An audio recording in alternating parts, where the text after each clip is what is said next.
Things are changing and they're going to come into effect from November 1st, 2024. This is going to affect international students heavily. I guess they're trying to reduce the number of people that remain in Canada because we're getting too much is what they're saying. What's up everyone, welcome back to my channel. My name is Ebun. If it's your first time here, you are welcome, and if you're a returning subscriber, returning watcher, thank you so much.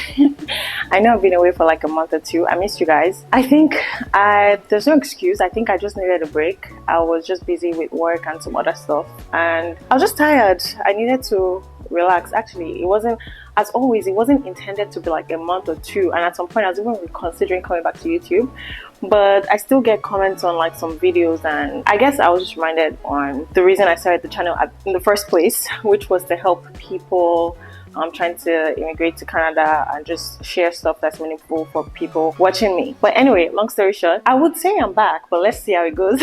Hopefully I'm back. That brings me to today's video. It's going to be about, as you can tell from the title of the video, the PGWP eligibility in Canada now, because things have changed, and starting from November 1st this year, it's going to be different. So I wanted to just share some of the changes and tips and whatever might help you guys that are still students and trying to get into the workforce in Canada, or trying to transition from being a student to a worker. So I hope this helps. Keep watching. So basically, for those that don't know, PGWP stands for Postgraduate Work Permit, and that has always been a thing. Like, it's always been like almost, you would almost always get it. Like, it wasn't a point of, oh, will they give me blah blah blah. It's like, once you're done with school, just apply, you're going to get it for sure. But now so many things are changing, so I'm going to share what has changed, I'm going to share what has not changed, and what you guys can do. The Canadian Postgraduate Work Permit has always been a crucial way for like students or international students to come into Canada to enter the workforce, basically. So after your school, you apply for the Postgraduate Work Permit, they give it to you, you start working to gain Canadian work experience, and depending on how long your program was, you get 1 year or you get 3 years. I think it's up to 3 years that you can get. If you did a 1-year program, you get a 1-year work permit. If you did 2 years or more, you get a 3 years work permit. So it was, a pathway basically to even get into PR, because you get the Canadian work experience, and then you can apply for Canadian experience class. Or even while you're doing that, use your experience from back home and get in through the Federal Skilled Worker Program, or even the Provincial Nomination Program. So it's always been a good thing, of course, for you to earn income. But like, now things are changing, and they're going to come into effect from November 1st, 2024. As of today, you guys are watching the video, it's probably October, so I hope to release this video as soon as possible. So if you guys want to submit yours ASAP, my friend had to submit hers like ASAP. Basically, she did hers like that same day. So it's going to be best you do that, so you don't have to worry about the changes and the eligibility criteria. The new requirements are designed to streamline the process and ensure that only students with specific qualifications are able to apply for the work permit, which is so crazy to me. So in this video, I'm going to break down upcoming changes, things that have not changed yet, and also a list of programs that are eligible starting November 1st. So before we get into what has changed, let's get into what has not changed. The first one is Designated Learning Institution, which is called DLI. I know I've done videos talking about applying for school or something like that, but it still remains the same. Whatever school you come in to do your program in must be on the DLI list. I'll put the link in the description box. You can always easily check. Basically, if your school is not on that list, I would just highly recommend you find another school, like move ASAP, except in Bakery you're done with your program, not to just go back home.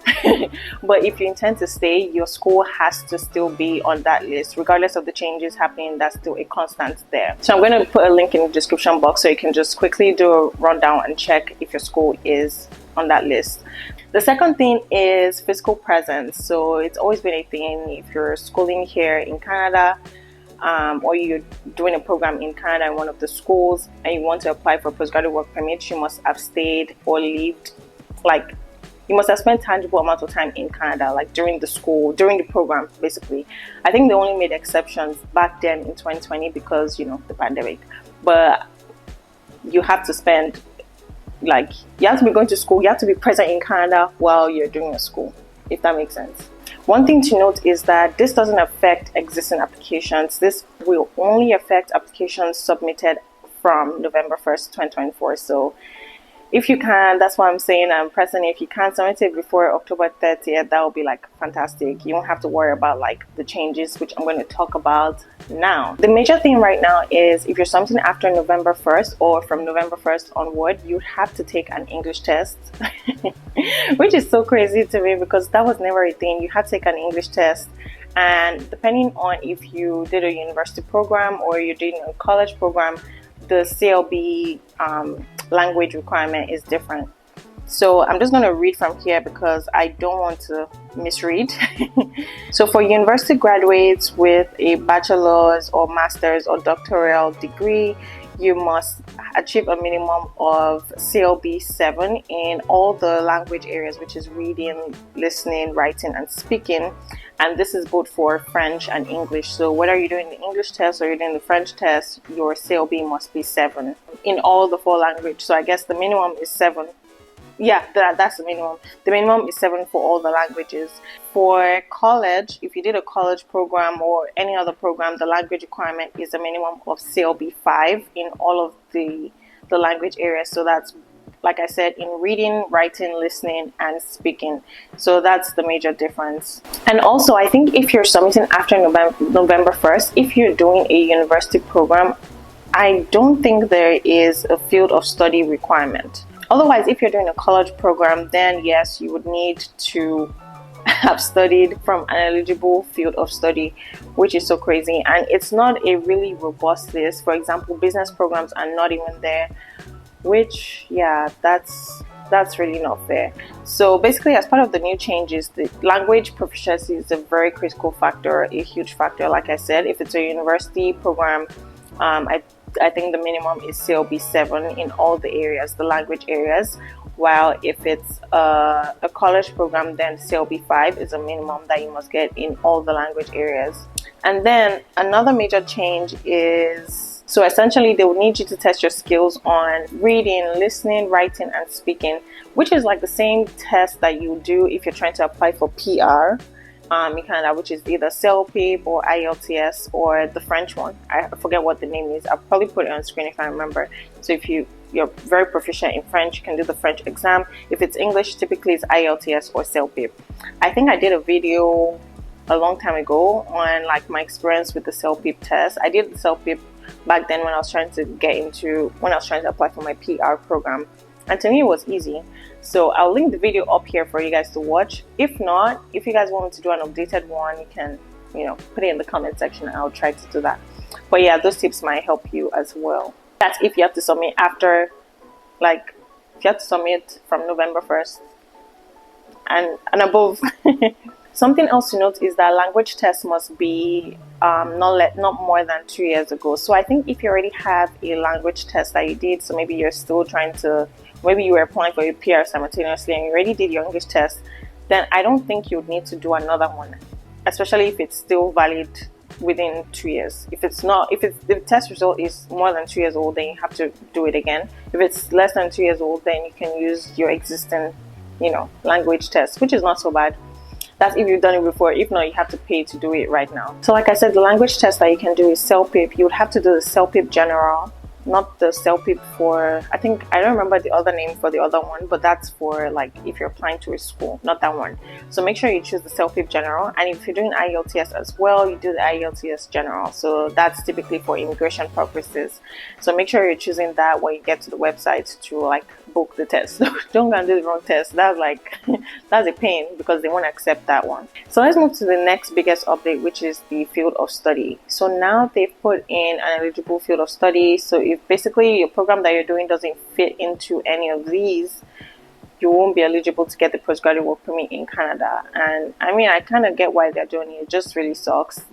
I guess they're trying to reduce the number of people that remain in Canada because we're getting too much is what they're saying. It's not funny. Getting too much, and cost of living of course is so high.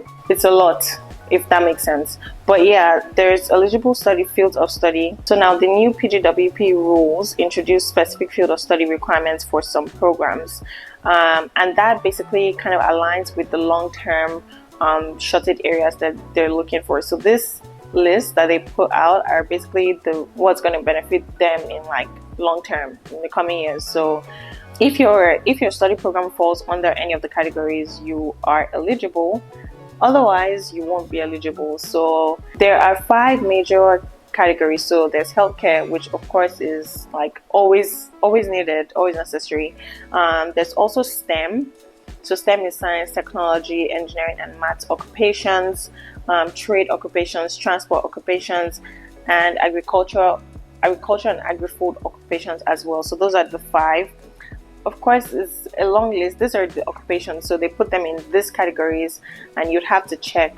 Like, I'm going to put the link in the description because I cannot read all the programs. So there are programs that they've assigned under these categories: healthcare, STEM programs, trade, transport, and agricultural occupations. So please check them out and make sure that your program, like, validate your program meets that. If not, if you're able to submit, if you're done with your program, your school, I would say you should try and submit before the end of October so that you don't have to worry about that process. So make sure you check the link in the description box to validate your program is there, and also all the details I talked about in this video, they kind of explain it in more detail in the link. So check that out and do your own research as well. This is going to affect international students heavily, especially people that don't fall in that criteria, and it's starting November 1st, 2024. If you're planning to apply for the PGWP after the rules take effect, so that's after November 1st, I would say ensure you review the requirements carefully, and also you can talk with your institution basically if you need like some guidance and help, or you have some questions just to clarify things. Make sure you reach out to people that can give you answers so you're sure of what you're getting into. And if you're still in your home country thinking to come into Canada, I would say try and make sure your program that you're going into, that's if you like to stay, make sure the program you're going into also falls under the category of programs that are eligible, so you don't waste time, you don't waste money. That's the honest truth. Because I know most people coming in here are looking for a better life. They're not looking to go back to where they're coming from. So just make sure that your program meets the criteria, so it's going to be a breeze for you. You only have to worry about writing the English test. Make sure you leave a comment down below of all your burning questions. I'll be happy to answer them. And if you'd like to book a session with me, send an email to the email in the description box as well. Please note that the consultation is not going to be free, it's going to be paid, because I know some people they'll happily just book it, so it's going to be paid. I wish you guys all the best, and let me know any questions, content ideas that you'd like me to talk about. Bye.